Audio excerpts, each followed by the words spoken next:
Hi students, Biz 203.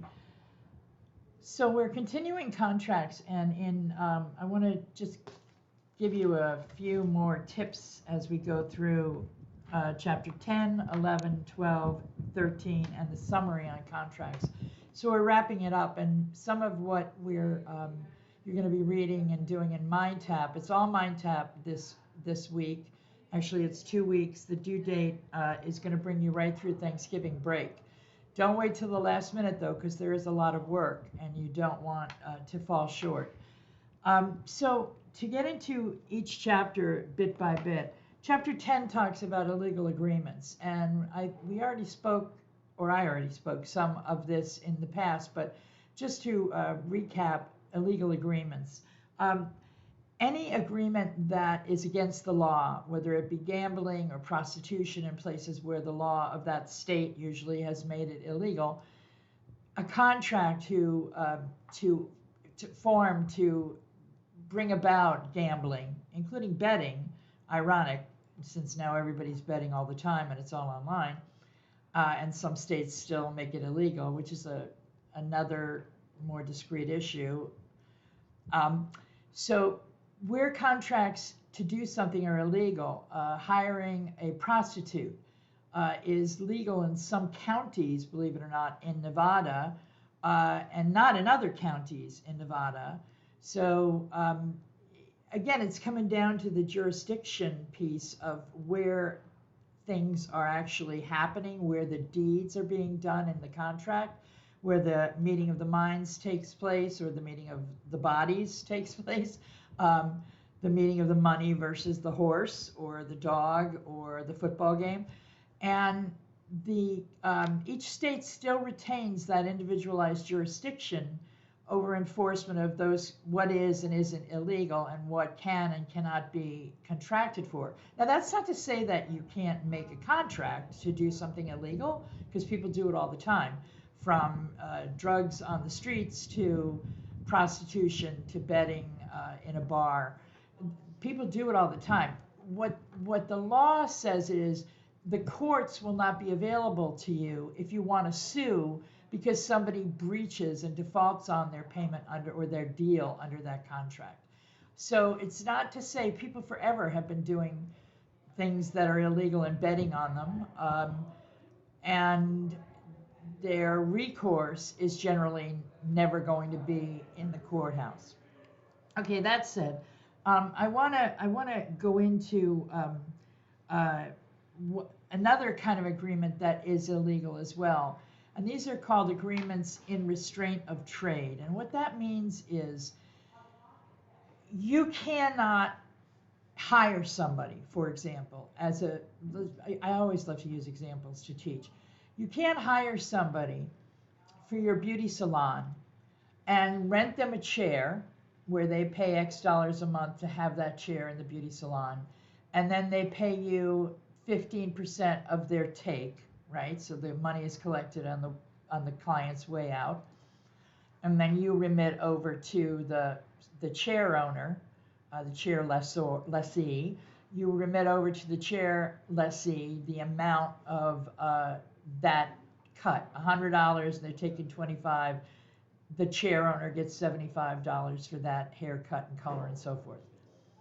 Now, the piece of the puzzle that is very common in business, both on that smaller level of the operator of a beauty salon or any kind of a personal service deal in a neighborhood, all the way up to the very top where you're hiring brainiacs to do work for development of software and development of programs for delivery to customers, to inventions, whether it be at an airplane manufacturer or motors for General Electric. Okay, so the brains that you have, this intellectual property that you create in your mind, that's what we call it, intellectual property. It's your brain gift to the world. That's worth something in terms of business. And your intellectual property cannot be taken by somebody else without payment.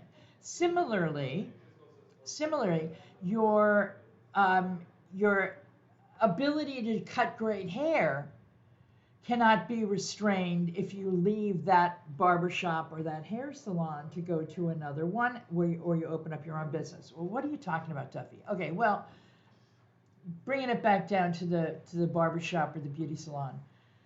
Nobody wants to hire somebody who's going to work for them for 6 months or a year and then turn around and go across the street and take all the business with them on their way across the street. So you will see these agreements added into the most simple kind of arrangements, like that chair in a beauty salon. You'll see agreements not to compete, right? And these are also known as agreements in restraint of trade. Well, the law does not like trade to be restrained. It's a thing. It has been a thing since time immemorial. People get very aggravated by somebody good who leaves and steals the business, quote unquote steals, and moves across the street. But the law will permit you, if you are the beauty shop owner renting that particular chair, the law will permit you to ask that chair owner, that beautician, to sign an agreement that says, in the event I leave here, I will not do business within this mile radius, so we have to know our geography, this mile radius of this place for this period of time. The law will permit you to do contracts like that, which are in restraint of trade. Why are they restraining trade? Because they're impacting my ability to go work somewhere else. There are a lot of cases where people get sued from way up high with really brainiac ideas all the way down to people who do hair, nails, and pedicures. There are just volumes of cases. Why? There are doctors suing other doctors, very common in the medical profession. And so that would even be medical professionals, people who work in physician offices, PAs, even bookkeepers. They will be told, if you leave here, you cannot go to work for another practice within this radius. The restraining of the trade must be both geographically and time-wise reasonable. Oh, great, another reasonable rule in the world of the law school graduates who become judges and then hire each other. Now, what's reasonable? Okay, well, let's bring it down practical to geography. My office is here in Malone, New York. 45 miles to the east of this office is Plattsburgh, New York. 45 miles approximately to the northwest of my office is Messina. Generally speaking, here in Malone, if you are going to do a non-compete agreement, one that is an agreement that says I won't compete within a blah blah region, it must be more than, it can't be 12 miles. So you can't say I won't go to Chateauguay. I won't, excuse me. You can't say I won't go to New York City and open up a beauty salon in New York City. No.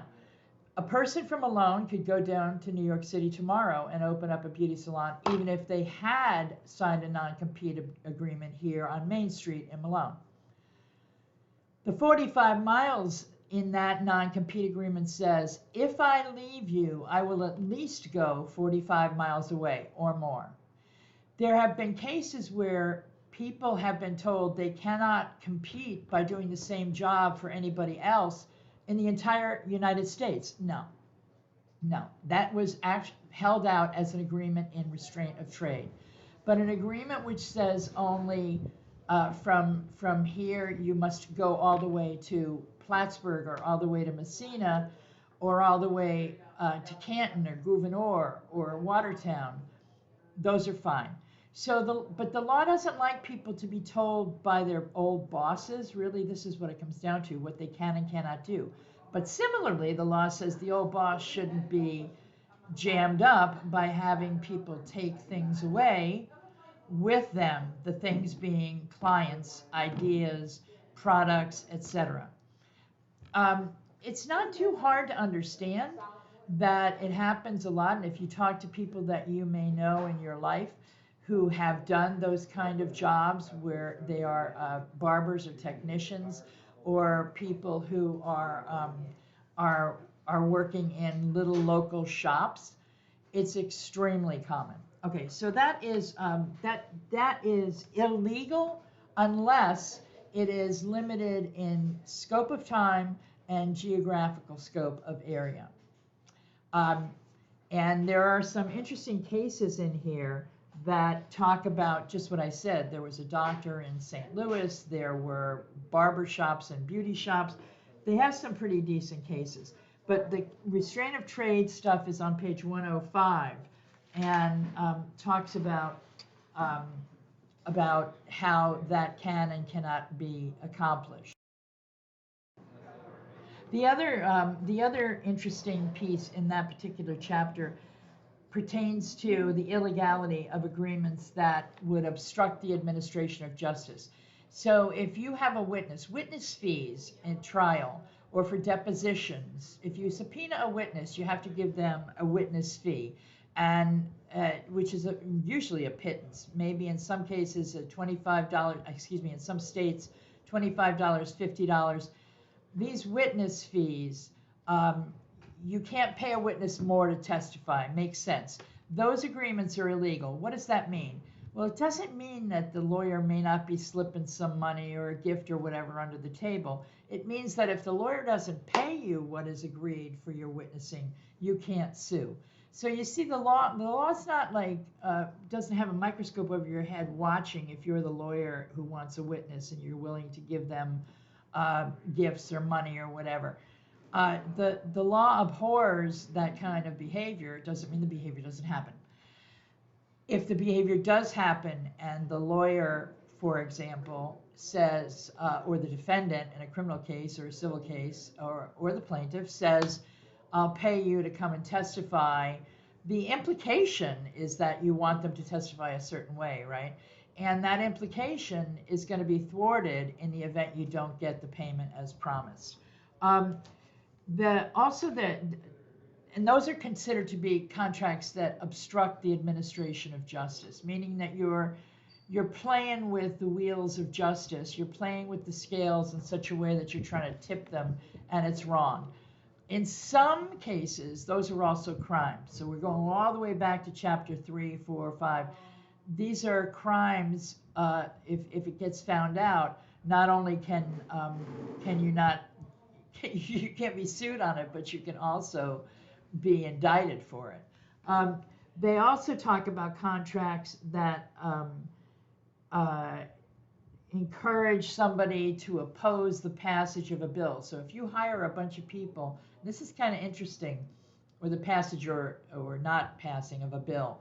If you hire people, and this is happening actually, to go onto Facebook or Twitter and blog about how this particular law should be not passed, and you pay them to do it, and this is a pretty gray area right now because we see this a lot in the news, that people are blogging and posting and tweeting and getting money for likes. Okay, this has not been tested yet, but it's technically illegal.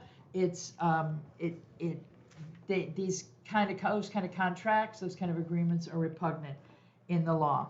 Chapter 11, and I'm at 14 minutes, so I'm going to start with chapter 11 on my next little video. Thanks.